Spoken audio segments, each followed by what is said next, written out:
Além da vida, um encontro semanal com a doutrina dos espíritos, codificada pelo ilustre pensador francês Allan Kardec. Um momento de meditação, um momento de reflexão, um momento de luz. Além da vida, uma mensagem de esperança para um novo amanhecer. Todos os domingos, às 8h30 da manhã, aqui, na Rádio Londrina.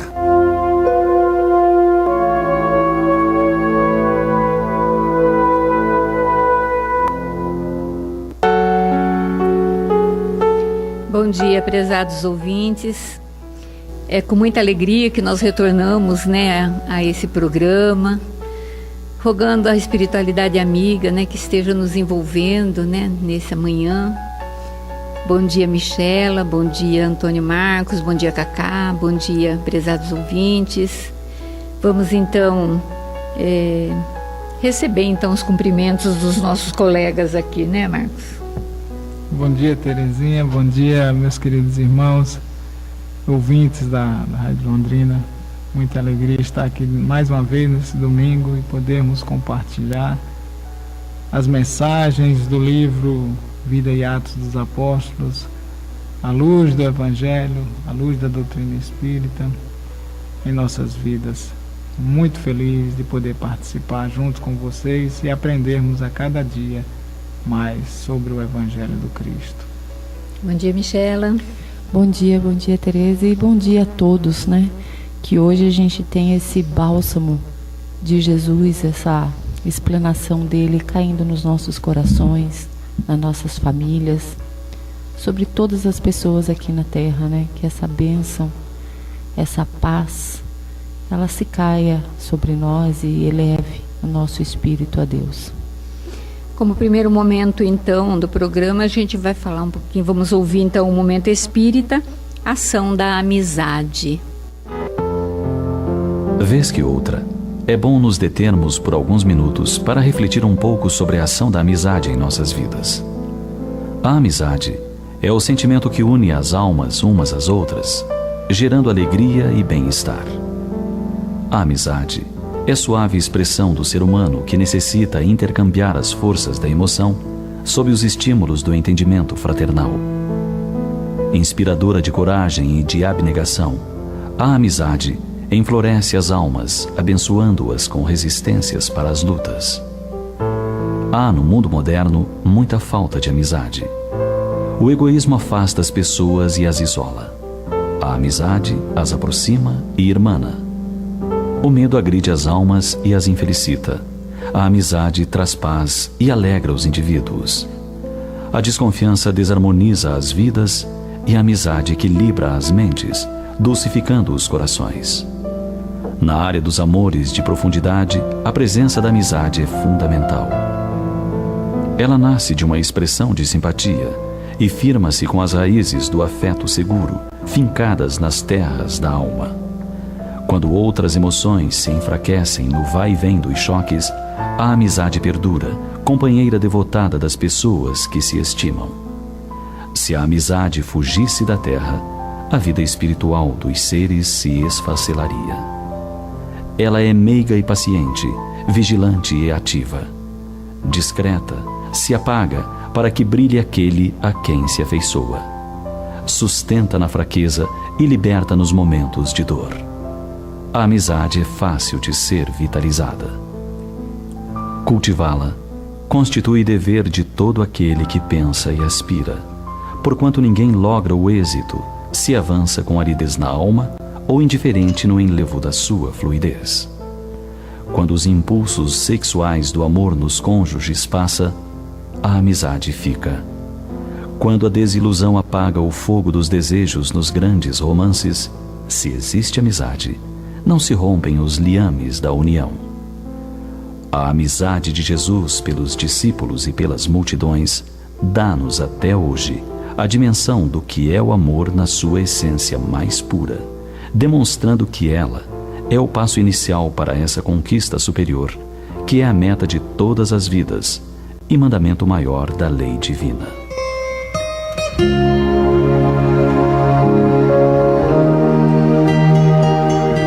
existe uma forma de cultivar a amizade e construir o entendimento, como acontece ao trigo. No campo espiritual do amor, não será possível colher sem semear. Examine, pois, diariamente a sua lavoura afetiva. Irrigue-a com a água pura da sinceridade, do perdão, da atenção, sem esquecer jamais do adubo do amor, do carinho e do afeto. Imite o lavrador prudente e devotado, e colherá grandes e preciosos resultados.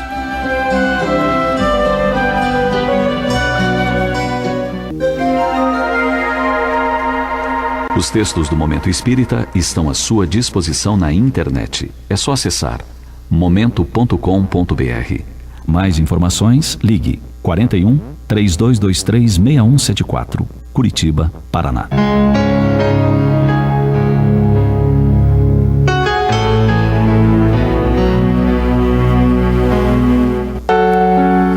Tá aí, então, meus amigos, a lição então do Momento Espírita, falando então da ação da amizade. E a gente vê o valor, né, da amizade e o amor, né, que é necessário para isso, não, Michela?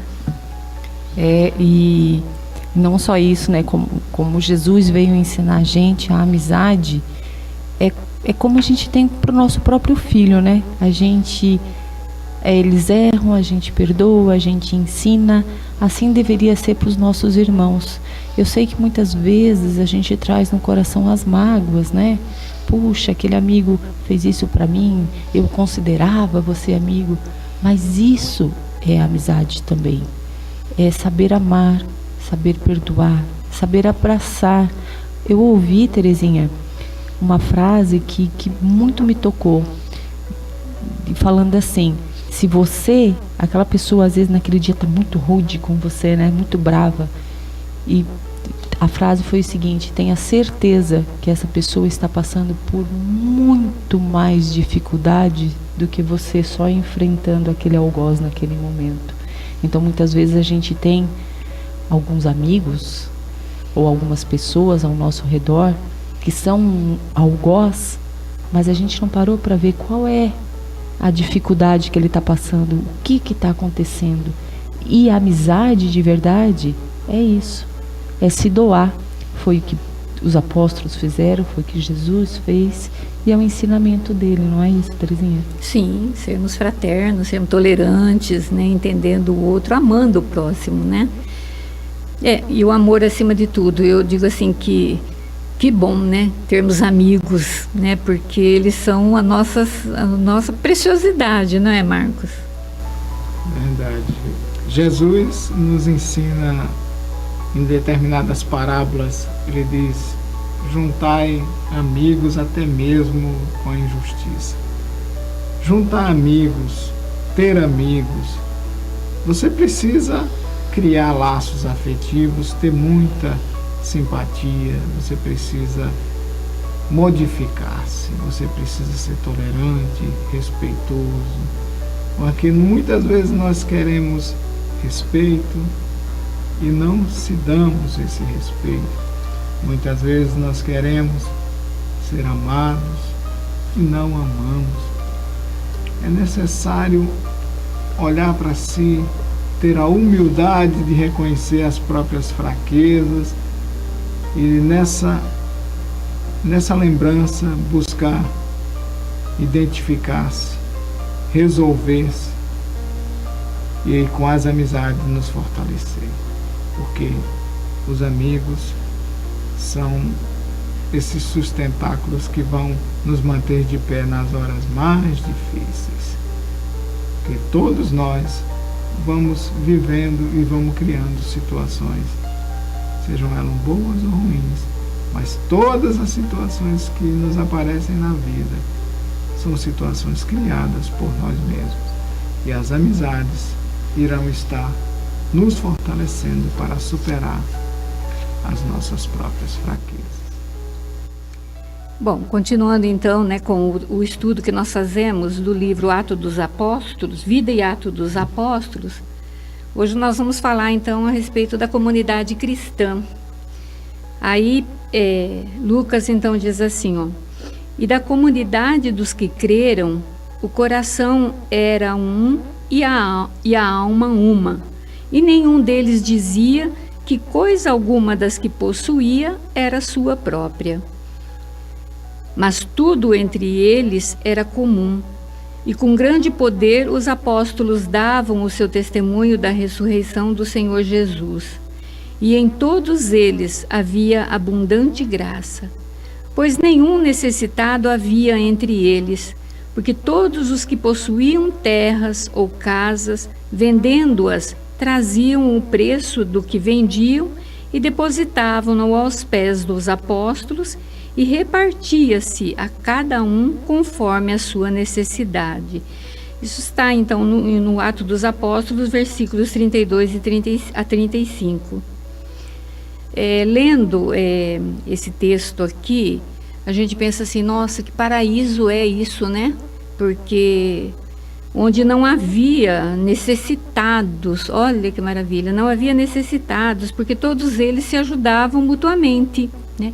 Dividiam, dava, né? O que eles tinham, repartiam entre a comunidade.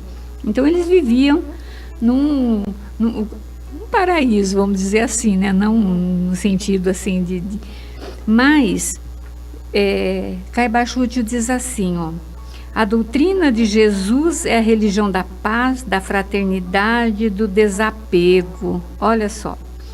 E ele vai dar, então, uma série, continuando aqui as explicações, ele vai dar assim, uns exemplos, deixar uns exemplos para nós da necessidade de nós dividirmos, né? Se a gente fizesse realmente como está aqui na passagem, nós teríamos então uma vida hoje muito mais tranquila, né? Onde a gente não via tantos necessitados, não haveria fome, né? Não haveria tanta dor. Mas a gente sabe que nós trazemos chagas antigas, de muito tempo, que é o orgulho e o egoísmo. Essas duas chagas ainda faz com que nós não vivamos esse paraíso, vamos dizer assim, né?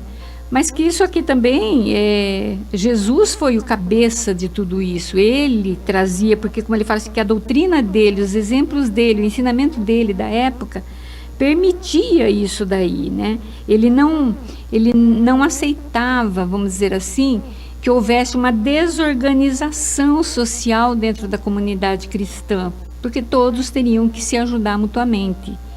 E o orgulho, com o tempo, a gente vê que já a coisa, depois da partida de Jesus, todas as coisas foi modificando.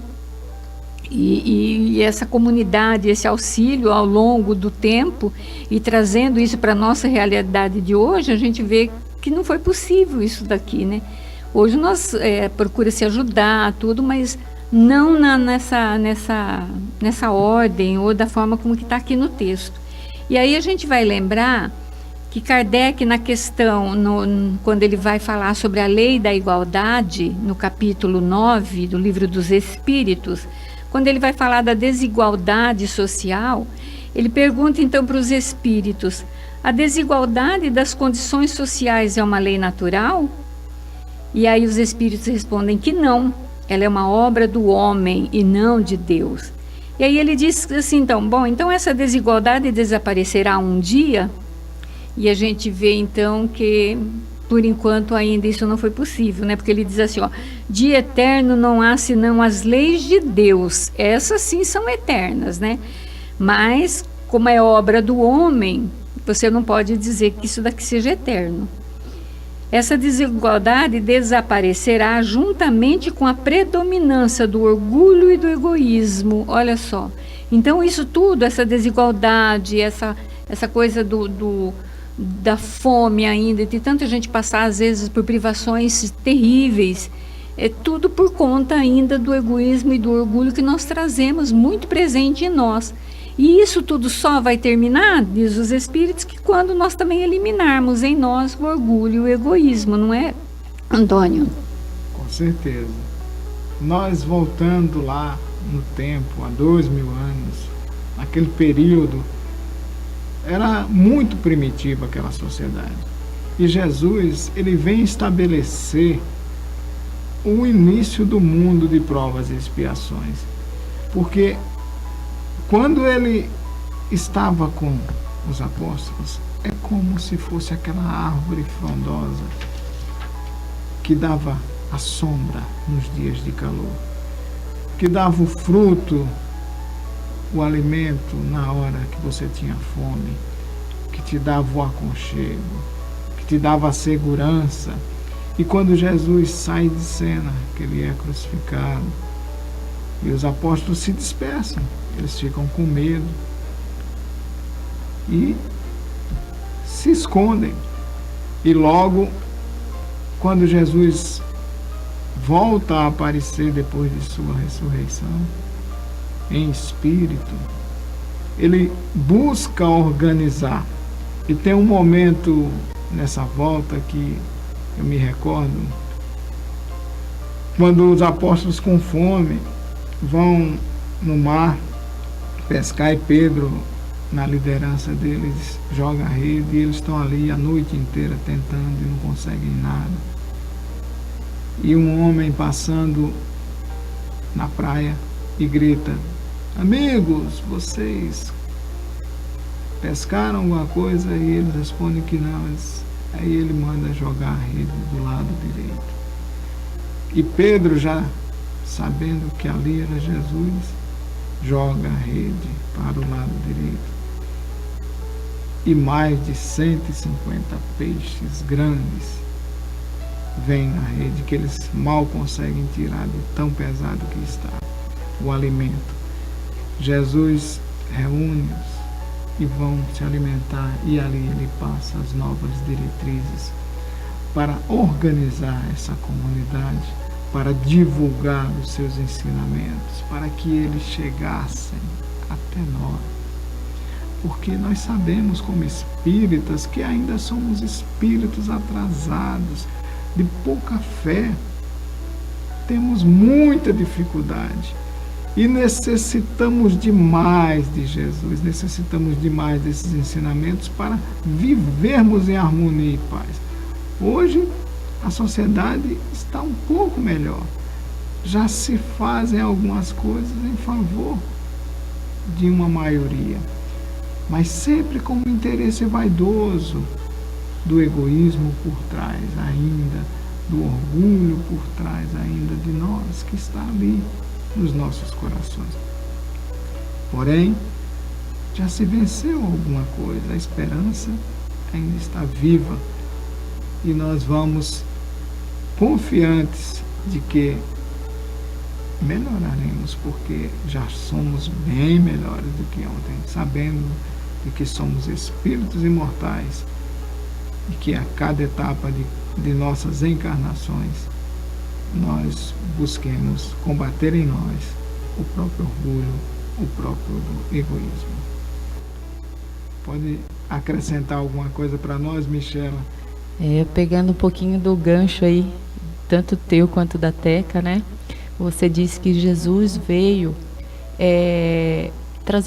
fazer a mudança, né, de mundo de provas e expiações. E esse mundo de provas e expiações veio fazer o que a Teca leu ali no livro dos Espíritos, né?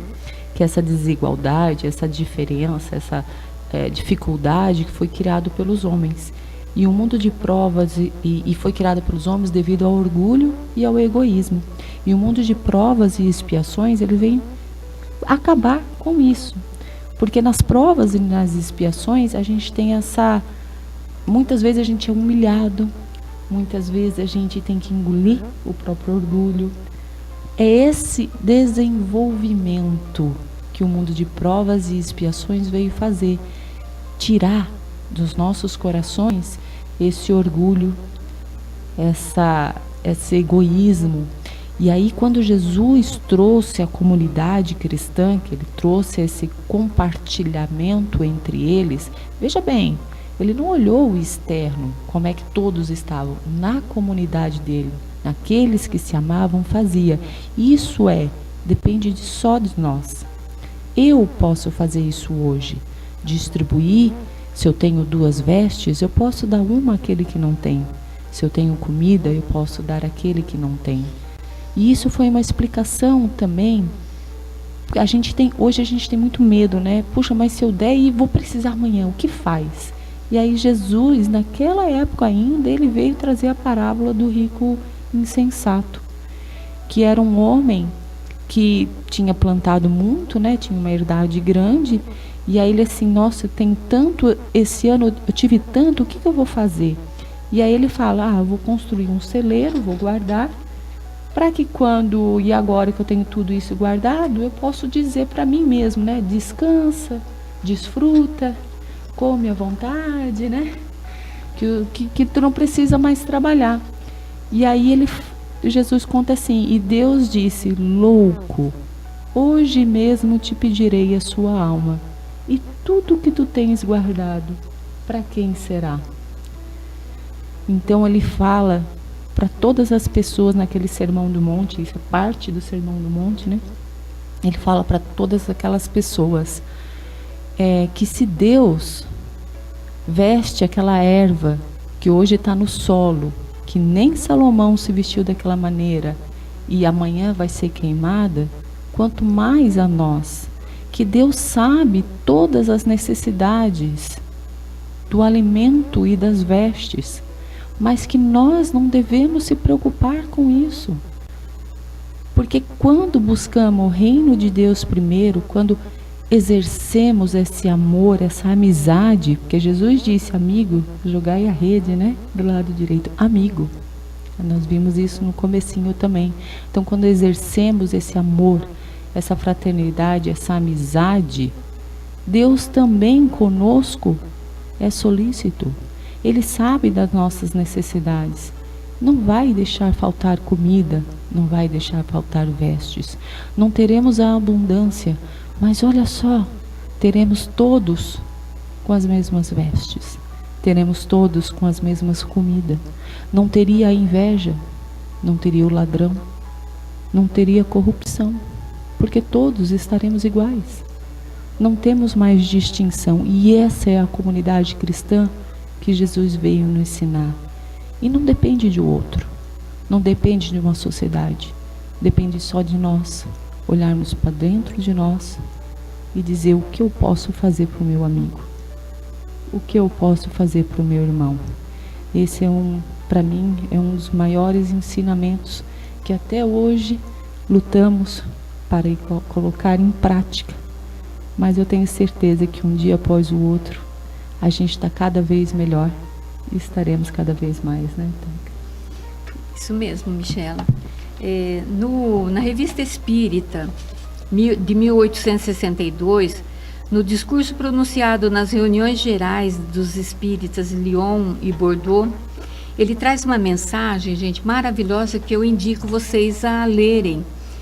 Só vocês baixarem o aplicativo Kardecpédia, é um aplicativo gratuito, e lá você digita lá o que você pretende saber e ele te dá todas as informações. E na Revista Espírita, então, nesse texto, tem eu vou pedir licença para vocês lerem, eu leio só um parágrafo, que é de acordo com isso que a Michela estava falando, e que vem eu achei muito, muito, muito, muito lindo, muito bom, e que nos traz um ensinamento muito grande também. Ele diz assim, olha, que embora o homem tenha progredido do ponto de vista moral, deve-se convir que esse progresso se realizou principalmente no sentido intelectual. Por quê? Eis ainda um desses problemas que só o Espiritismo estava dado a explicar, mostrando-nos que a moral e a inteligência raramente caminham lado a lado. Enquanto o homem dá alguns passos num deles, se retarda no outro. Mais tarde, porém, torna a ganhar o terreno que havia perdido e as duas forças acabam por se equilibrar nas encarnações sucessivas. O homem chegou a um período em que a ciência, a arte e a indústria atingiram um limite até hoje desconhecido. Se os gozos que delas tira satisfazem a vida material, deixam um vazio na alma. O homem aspira a algo melhor, sonha com melhores instituições, quer a vida, a felicidade, a igualdade, a justiça para todos. Mas como atingir isso com os vícios da sociedade e, sobretudo, com o egoísmo? O homem sente, pois, a necessidade do bem para ser feliz. Compreende que só o reino do bem pode dar a felicidade que tanto aspira. Esse reinado, ele o pressente porquanto instintivamente tem fé na justiça de Deus e na voz secreta que lhe diz que uma nova era vai iniciar-se. Como se dará isso, então? Uma vez que o reino do bem é incompatível com o egoísmo, é preciso que o egoísmo seja destruído. É o que a gente estava falando lá no início. Ora, quem o pode então destruir? A predominância do sentimento do amor, que leva os homens a se tratarem como irmãos e não como inimigos. A caridade é a base, a pedra angular de todo o edifício social. Sem ela, o homem só construirá sobre a areia. E que os esforços e, sobretudo, os exemplos de todos os homens de bem concorram, pois, para propagá-la. Que não se desencorajem, se virem com recrudescência das más paixões. Elas são os inimigos do bem e, vendo o seu avanço, investem contra ele. Mas Deus permitiu que, por seus próprios excessos, elas se destruíssem. O paroxismo de um mal é sempre o sinal de que chega ao seu fim. Esse texto, gente, ele é enorme, então a gente não vai ler tudo não, esses 2 parágrafos eu achei bastante importante. E a gente vê, então, que tudo para a gente pensar numa melhora, né, na sociedade, quer dizer, melhora do homem em geral, é necessário, mais que nunca, que seja já de ontem, que a gente arranque de nós esse egoísmo, né, que faz com que muitas coisas é detida nas mãos de poucos e muitos, às vezes, em necessidades, né? Porque hoje o homem, ele vive mais a servir, às vezes, a Mamon e não a Deus, como diz o Antônio Marcos no caminho, quando a gente vinha aqui, não é, Antônio Marcos? Com certeza. Jesus nos ensina muito que não se... Nesse capítulo, né? Que não se pode servir a Deus e a Mamon. Ou você aborrecerá um e agradará a outro, ou vice-versa. Porque essa dificuldade que há em nós é pela nossa ausência da humildade. Aprender com Deus essa humildade, porque nós dizemos, Deus sabe tudo, Deus é tudo, Deus é todo-poderoso. E ao mesmo tempo nós nos achamos dono de alguma coisa, achamos que temos o poder de fazer alguma coisa. Como citado pela Michela na parábola, nós não conseguimos aumentar 1 centímetro da nossa própria estatura. Uma coisa tão simples, nós não conseguimos aumentar a própria estatura por vontade. E estamos preocupados em querer resolver problemas insolúveis e criar situações em que os beneficiados sejam nós mesmos ou aqueles que estão ali mais próximos. Aonde está o verdadeiro bem? Aonde está? Senão na vontade de servir ao outro. Só existe o bem quando você se preocupa com o seu próximo. É por isso que o Cristo disse que o maior mandamento é amar a Deus sobre todas as coisas e amar ao próximo como a si mesmo. Quando entendermos de que não somos donos de nada, mesmo quando possuímos patrimônios imensos, e entendermos que tudo isso pertence a Deus e estamos aqui apenas para administrar com sabedoria, administrar, sim, com muita calma, com muita clareza, buscando ser fraterno, que era as ideias que a comunidade cristã trazia. Ser amigo, mas amigo de verdade.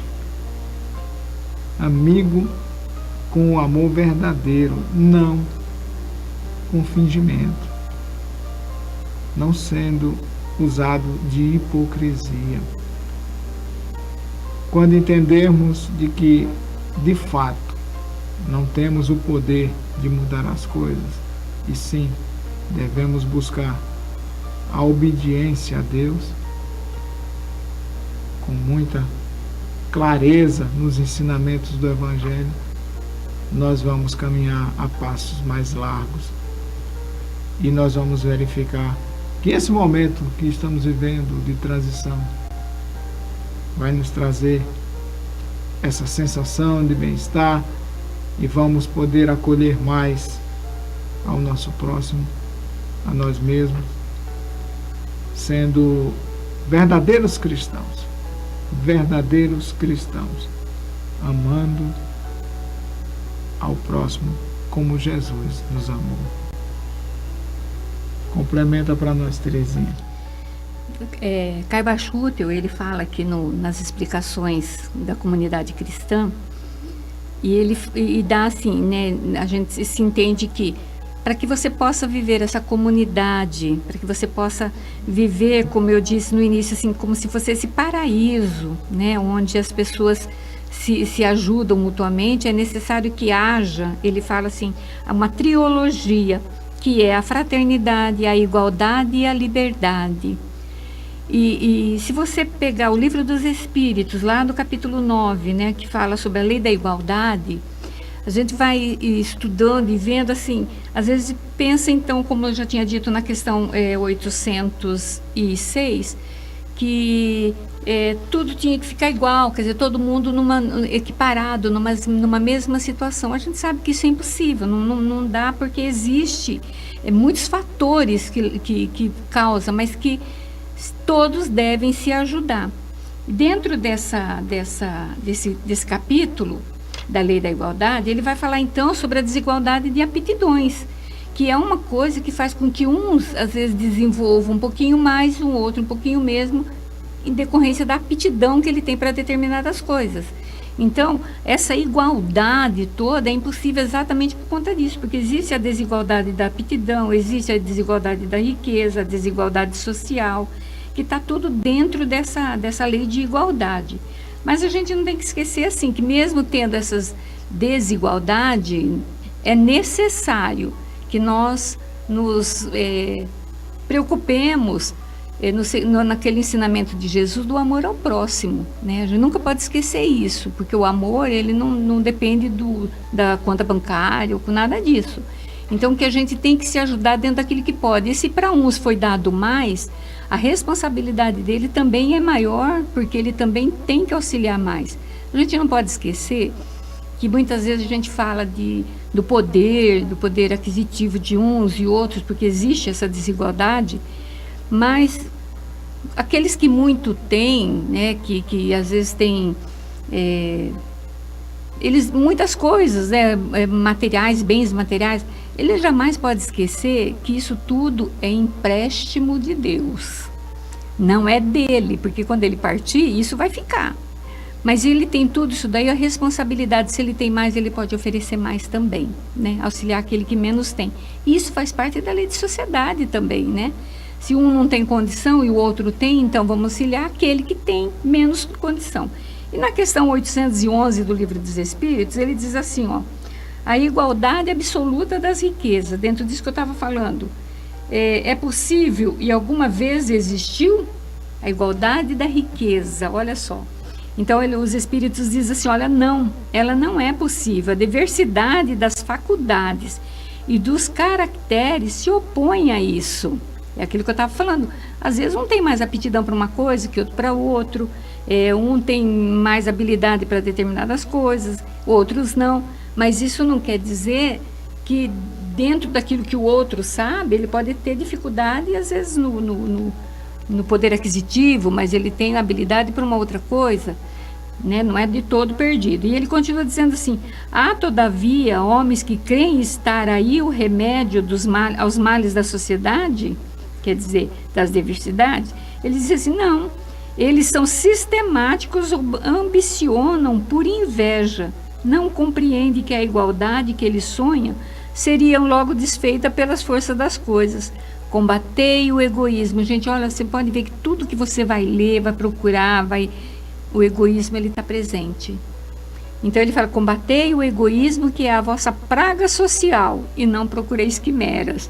Então nós já ficar sonhando, né? Mas vamos ser prático e acabar com aquilo que ainda é muito presente em nós, né? Que são essas desigualdades, principalmente por conta do egoísmo. E a gente vê então, como lá, né, o Antônio estava falando, quando ele estava falando da comunidade cristã já do tempo mais antigo, e ele falava sobre Pedro, Jesus então ele dá a Pedro essa responsabilidade de que essa comunidade cristã ela seja em auxílio ao outro, porque ele diz assim, né, seguindo o pensamento do Antônio, eu até achei que ele ia falar sobre isso. Jesus pergunta a Simão, Pedro, tu me amas? Lembra dessa questão? Pedro, tu me amas? E Pedro diz assim, é claro que eu te amo, Senhor. E ele diz, então junte as minhas ovelhas. Aí Jesus questiona de novo, mas Pedro, tu me amas? E ele responde mais uma vez, é claro que eu te amo, Senhor. E ele fala, então dê de comer as minhas ovelhas. E ele pergunta uma terceira vez, Pedro, tu me amas? Então reúna as minhas ovelhas.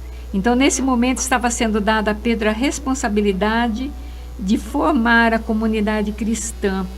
E a gente vê que Pedro, ele leva ao pé da letra essa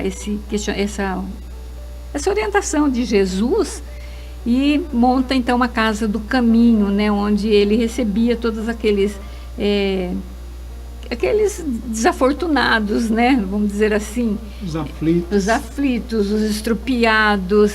E ali ele tinha, nesse segmento todo da casa, ele tinha então o lugar para os doentes, ele tinha o lugar para o evangelho, para fazer então falar sobre Jesus e dar toda a assistência social que ele dava, né? E Paulo estava muito envolvido nessa comunidade também.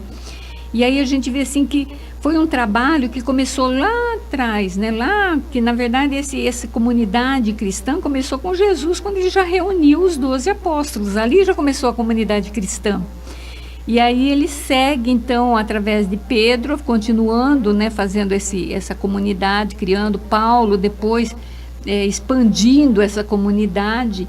E a gente vê assim, foram desbravadores, né, que trabalharam arduamente, né, se entregaram para que a gente pudesse viver hoje uma vida, vamos dizer assim, não digo uma vida confortável, mas que a gente tivesse uma vida dentro dos ensinamentos de Jesus, das leis de Jesus, né? Todos os ensinamentos, foram eles lá que começaram tudo isso. E Jesus, então, ele fala assim do amor ao próximo, do não ajuntar em celeiros. Ele deu um monte de orientação para que a gente hoje pudesse ter uma vida mais assim, tranquila.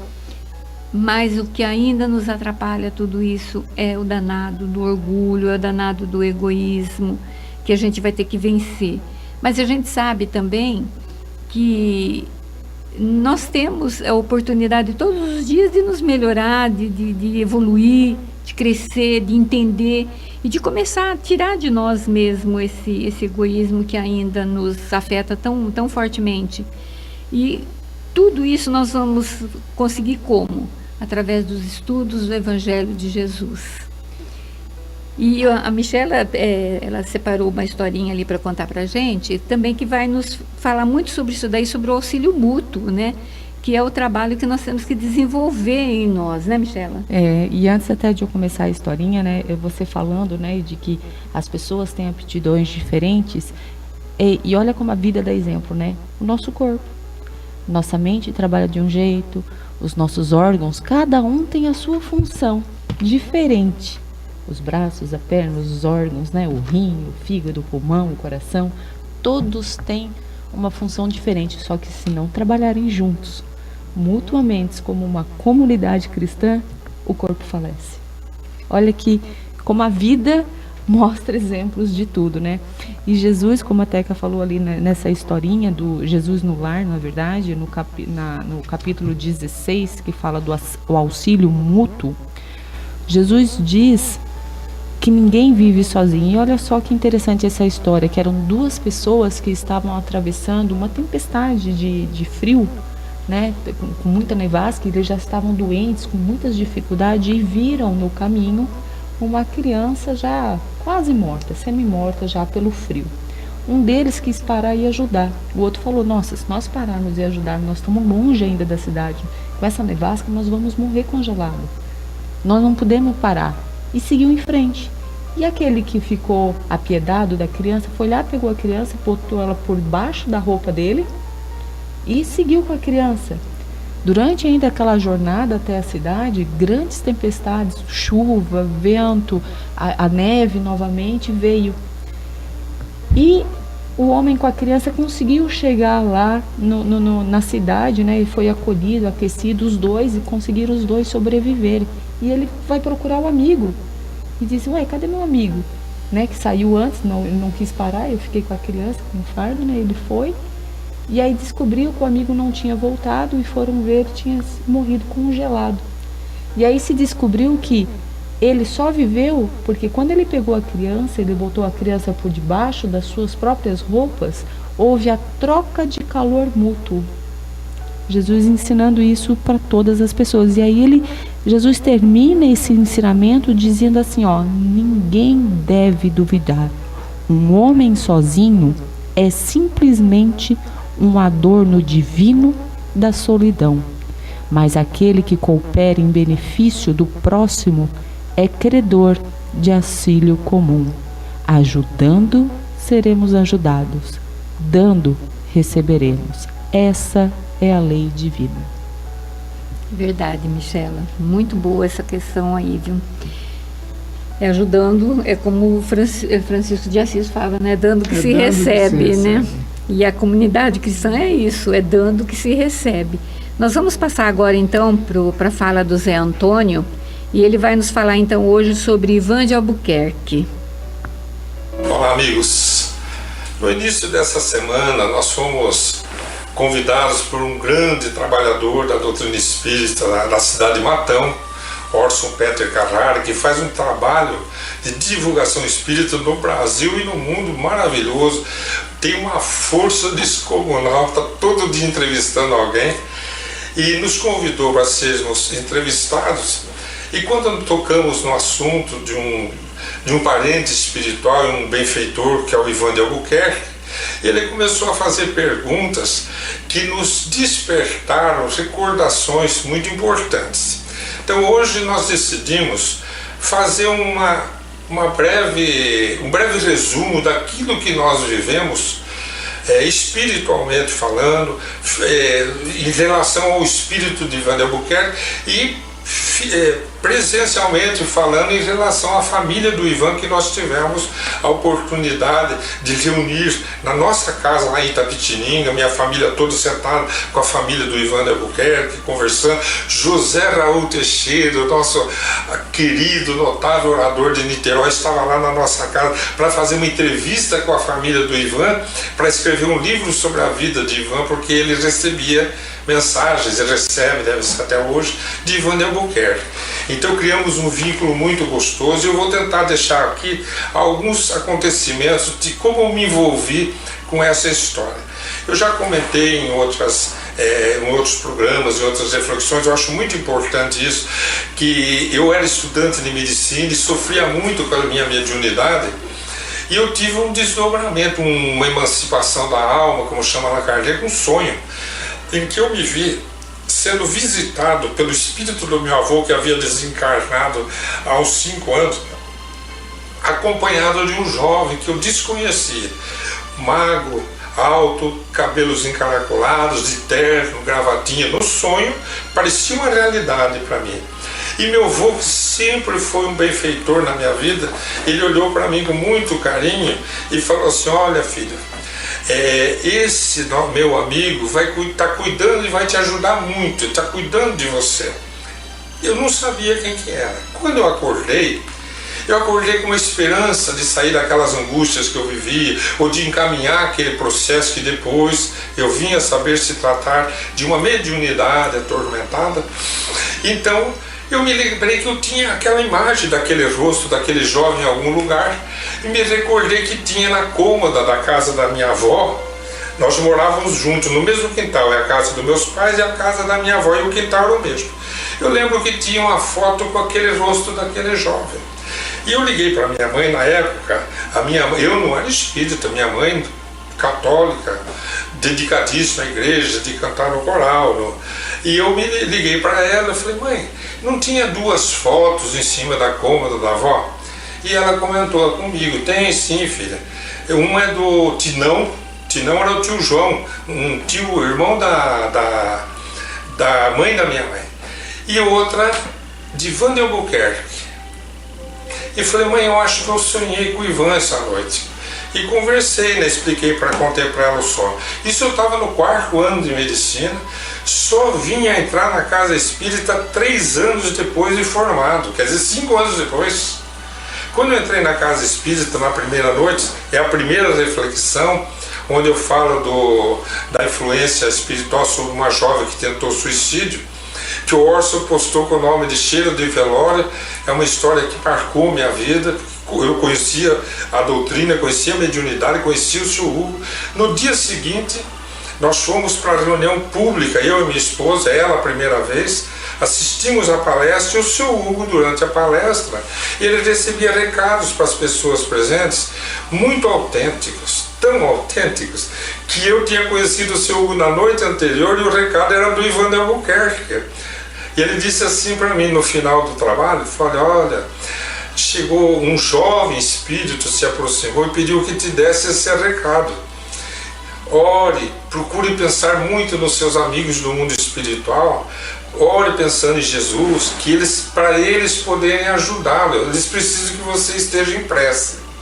Então ele me deu o recado, e ele se chama Ivan de Albuquerque, quer dizer, não podia ser coincidência do meu avô naquele sonho 4, 5 anos antes, ter falado que eu iria ser ajudada por esse espírito, e o Sr. Hugo está ali vendo e recebendo uma mensagem do mesmo espírito alguns anos depois. Então esse foi um andamento, e a partir dali entrei na casa espírita, comecei a estudar o espiritismo, o Sr. Hugo nos dando as tarefas necessárias. Em 1986, isso foi em 83 que eu e minha esposa entramos. 3 anos depois, eu descobri que era a data da desencarnação do Ivan. O Ivanzinho, como minha mãe chamava ele de Ivanzinho. O Ivanzinho, ele tinha 28 anos de idade. Ele nasceu em 1918 e desencarnou em 46. Quando o Sr. Hugo recebeu aquela mensagem, me recordo, eu liguei para minha mãe e falei, mãe, recebi uma mensagem de Ivan de Albuquerque, não é aquele da fotografia lá do sonho? Ela falou, ele sim, filha, ele é meu primo em 2º grau, a família dele era espírita. Minha mãe tinha um respeito pelo espiritismo muito grande, sempre teve, hoje ela é espírita. E ela comentou que o meu irmão mais velho, o primeiro filho dela, se chama Ivan, por causa do Ivan de Albuquerque.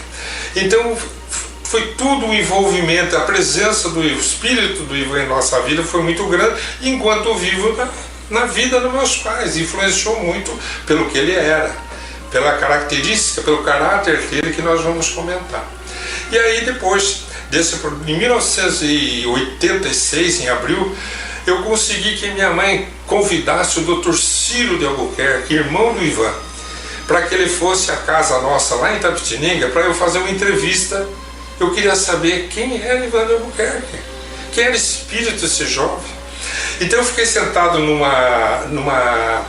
na frente das casas. Antigamente tinha aquela varanda fechada com vidro, daquelas casas antigas, bonitas, do que o meu avô morava. Tinha 3 cadeiras olhando pelo vidro, aquela igreja matriz de Itapetininga, eu e o doutor Ciro sentado, e eu fazendo a entrevista. Doutor Ciro, quem é Ivan de Albuquerque? E o doutor Ciro foi muito prestativo, muito amoroso. Ele disse assim, olha, Zé Antônio, para que você compreenda, o doutor Ciro estava com 70 anos. Eu sou de 55 para 86, eu tinha 31. E ele diz assim, para você entender o Ivan, é preciso que você entenda alguns costumes daquela época. Naquela época, o filho mais velho saía estudar quando a família não tinha condições financeiras, para depois ajudar o pai a cuidar dos mais novos. E o Ivan era o filho mais velho, eu era o segundo. Mas o Ivan, quando ele completou o ginásio, ele me procurou, e eu estava já me formando naquele ano, e me procurou com 18 anos de idade e me disse o seguinte: Ciro, sei que é costume, teria eu que sair estudar para cuidar. Porém, Ciro, eu sei que você quer fazer agronomia e eu já tenho curso de auxiliar de enfermagem. Então eu gostaria de pedir, de oferecer uma outra opção. Eu vou trabalhar já, em vez de estudar, e você vai estudar. Você vai fazer agronomia, e foi lá para Luiz de Queiroz, em Piracicaba, que era a melhor e maior faculdade de agronomia do Brasil na época, e foi por muitos anos, se não for até hoje. Então o Dr. Ciro foi estudar e o Ivan foi para São Paulo trabalhar como auxiliar de enfermagem, o Dr. Ciro nos contando. Aí ele começou a contar. O Ivan foi trabalhar no Hospital Sanatório Esperança, em São Paulo. Era um hospital particular, onde as pessoas riquíssimas iam lá se tratar com os melhores médicos do Brasil, mas era um hospital que tinha uma ala para pobres, porque não existia o SUS naquela época. Os grandes hospitais é que cuidavam dos pobres desde que quisessem. E o Sanatório Esperança, esse hospital cuidava, tinha uma ala. E naquela oportunidade, conta o Dr. Ciro, esteve internado o Dr. Júlio Prestes de Albuquerque por um problema renal severo. E nessa internação, o Dr. Júlio começou a observar um fato muito curioso. O Ivan cuidava dele, como auxiliar de enfermagem. Quando terminava os plantões do Ivan, em vez de ele ir embora para casa, o Ivan, a família morava em Sorocaba. O Ivan é da região de Brotas, a família nasceu em Brotas. O Ivan saía, em vez de voltar para visitar a família, ele ia para a ala dos pobres e ficava atendendo os pobres lá, como voluntário, como auxiliar de enfermagem dentro do mesmo hospital. E aí o Dr. Ciro conta que houve um grande diálogo entre o Dr. Júlio e o Ivan.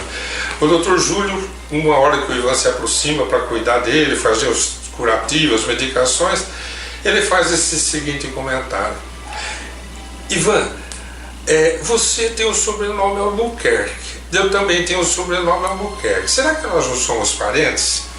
E aí o Ivan explica: olha, doutor Júlio, a sua família é de Itapetininga, né? Doutor Fernando Prestes de Albuquerque, Júlio Prestes de Albuquerque. A minha família é de Brotas, é outra ramificação dos Albuquerques. Eu acredito que não. E o doutor Júlio dá uma aula para o Ivan, porque como ele chamava-se presidente do estado de São Paulo, não era governador. Depois foi eleito presidente do Brasil, só não impulsou porque foi exilado por causa da ditadura. Mas ele foi eleito presidente do Brasil. Então ele era uma pessoa que tinha muito poder, o Dr. Júlio. E jovem, desencarnou com 61 anos de idade. Então ele conta, ele fala: olha, Ivan, eu tive tanto poder na minha mão que eu me sentia como se fosse uma árvore frondosa à beira da estrada em que as pessoas vinham roubar os frutos. Muitos alegavam parentesco comigo só para arrumar emprego, para arrumar donativos, tudo. Hoje, Ivan, que eu não sou mais essa árvore frondosa, que eu não dou esses frutos, eu fico aqui observando você e vendo o que você está fazendo, Ivan. Você trabalha magnífico o que você faz. Da mesma forma que você me atende, você vai lá atender a ala pobre, eu observo daqui. Então eu posso lhe afirmar, hoje eu é que me sentiria honrado de ser seu parente. Então ele dá esse testemunho, e até hoje tenho certeza os dois são muito amigos e devem estar na mesma seara, porque o Dr. Júlio, uma pessoa de muito bom coração. E aí depois o Dr. Ciro conta outra coisa, falou: olha, Zé Antônio, o Ivan era tão diferente que quando a gente teve uma época de muita pobreza e meu pai conseguiu alugar um barracão na beira de um trilho de trem na cidade de Sorocaba, tão distante do centro da cidade, tão distante dos bairros, que a gente passava dificuldade até para chegar lá. E o Ivan pegava as pessoas pobres na rua e levava para dentro de casa, porque tinha 8, 10 quartos aquele barracão que ficavam 3, 4 desocupados, e ele levava para lá. Principalmente os doentes, os enfermos, ficavam cuidando.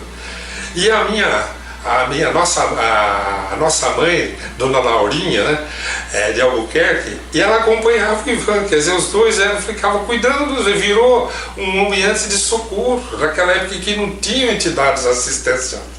O Ivan fazia isso, até as pessoas melhorarem, ou inclusive desencarnarem, que teve um ou dois que tinham desencarnado lá dentro da casa deles, e o Ivan cuidando. porque eram pessoas que não tinham recurso para estar em nenhum outro lugar. O Ivan era assim, com 25 anos de idade. O Ivan foi chamado aos 18 anos para fazer o exército em Sorocaba. Quando era a folga dele, em vez de ele vir para casa, ele ia para Pirapitingui, no asilo de leprosos, de ancianos. Era proibida a entrada porque não tinha cura hanseníase naquela época. O Ivan ia, sentava, almoçava, jantava, dava na boca comida para os ancianos internados naquele hospital Colônia, de maneira que o diretor do hospital, que era uma pessoa muito conhecida no estado de São Paulo, e era amigo dos pais do Ivan, conhecido, ele entrava e ligava para os pais do Ivan, falava: vocês precisam falar com o Ivan não vir aqui, que não pode. Primeiro, que é proibida a visita. Segundo, porque ele pode se contaminar. E a dona Laurinha e o seu Romeu, que era o seu Romeu de Albuquerque, o pai do Ivan, chamava o Ivan: o diretor do hospital está pedindo que você não vá lá fazer o que você faz. Ele falou: pai, não está na minha programação pegar essa doença e eu não vou trazer para vocês, fique tranquilo. Eu sei que eu vou desencarnar muito jovem, como desencarnou com 28 anos de idade. Estava no fundo, no final de um trem, olhando para, indo de Marília para Tupã, se eu não me engano. Mas isso vocês pesquisem na internet. Parece perto de Pompeia. O trem fez uma curva e ele caiu na linha do lado, que vinha um outro trem passando. E segundo aquela reunião da família, que estava o Raul Teixeira, estava a minha família, a família do Dr. Ciro, a esposa do Dr. Ciro, eu ouvi um comentário ali dentro de que a dona Laurinha, poucas horas depois, que ela era médium, ela viu o Ivan, o espírito do seu filho, dizendo: mãe, eu já parti. Pelas biografias que a gente lê, ela recebeu uma mensagem do Ivan um mês depois, mas pelo histórico ali familiar, a impressão que se dá é que o Ivan desencarnou antes, deixou o corpo antes do trem passar por cima do seu corpo. Quer dizer, quando ele cai, ele já cai sem vida, desencarna, ele não sente aquela... Eu lembro do Raul Teixeira falando isso, que ele que entrevistou, ele não sentiu o processo do atropelamento do trem que passou pelo lado, porque ele já estava fora do corpo pela grandeza do seu espírito. Então, e a última informação que eu achei muito interessante, porque daí nessa época, eu e a minha esposa, já dentro da doutrina espírita, estudando e aprendendo, a minha mãe e meus pais, eles queriam saber o que era esse negócio do espiritismo. Na verdade, eles só queriam saber se nós estávamos frequentando o espiritismo, que eles conheciam, que era a doutrina de Allan Kardec. Então eles vieram para Cambé, saíram de Itapetininga, justo quando Divaldo Pereira Franco estava rodando a nossa região, fazendo conferências. Quando meus pais chegaram na hora do almoço, Divaldo ia falar em Apucarana. E fomos para Apucarana à noite, aquele anfiteatro lotado da universidade lá de Apucarana, lotado. Mais de 2.000 pessoas, não cabia tudo aquilo, tinha gente para fora, gente em pé. E depois que termina a palestra, eu me surpreendi, porque minha mãe, quando eu vejo, ela está na fila para conversar com o Divaldo. Ela que era católica na época. E quando minha mãe se vê lá na fila, depois ela volta com os olhos úmidos, emocionada. Eu perguntei para ela: aconteceu, mãe? Ela falou: cheguei perto do Divaldo, ele não me conhece, eu não o conheci, para parabenizar pela brilhante palestra que ele fez. Ele perguntou para mim: quem é Ivan de Albuquerque? Eu falei: é um primo meu em segundo grau, era espírita, ele está aqui do seu lado. E descreveu o Ivan para minha mãe. Ele é um jovem, cabelos encaracolados, lábios carnudos, a frase que ele usou. E ele pediu para te dar o seguinte recado. E deu o recado para minha mãe. Então essa história que eu tenho com o Ivan, e eventualmente a gente sente a presença dele, porque ele nunca deixou de nos ajudar. E quando ele pôde deixar uma mensagem através de algum médium para nós, ele sempre concluiu a mensagem dizendo assim: de seu companheiro de Priscas Eras, Ivan de Albuquerque. Então daí eu já sei, quando eu escrevi, achei, está terminando uma mensagem escrita de Priscas Eras, eu já sei que é ele, e sei que provavelmente eu tive algum vínculo, vivemos em épocas pretéritas, porque ele nunca nos abandonou. Vou deixar aqui então esse acervo e essa gratidão ao espírito de Ivan de Albuquerque, que é um grande amigo da nossa família.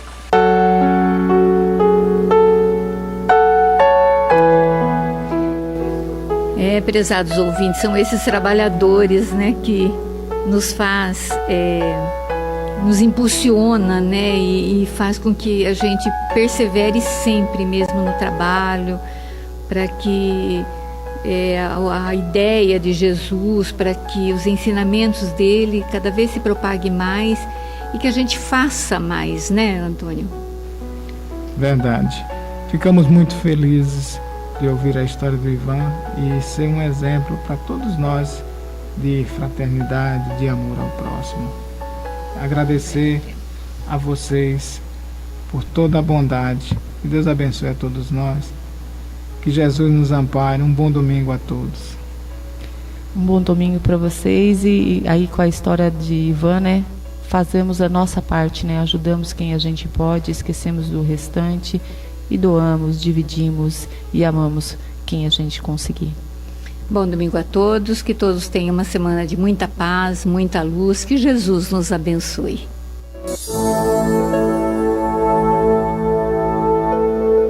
Além da vida, um encontro semanal com a doutrina dos espíritos, codificada pelo ilustre pensador francês Allan Kardec.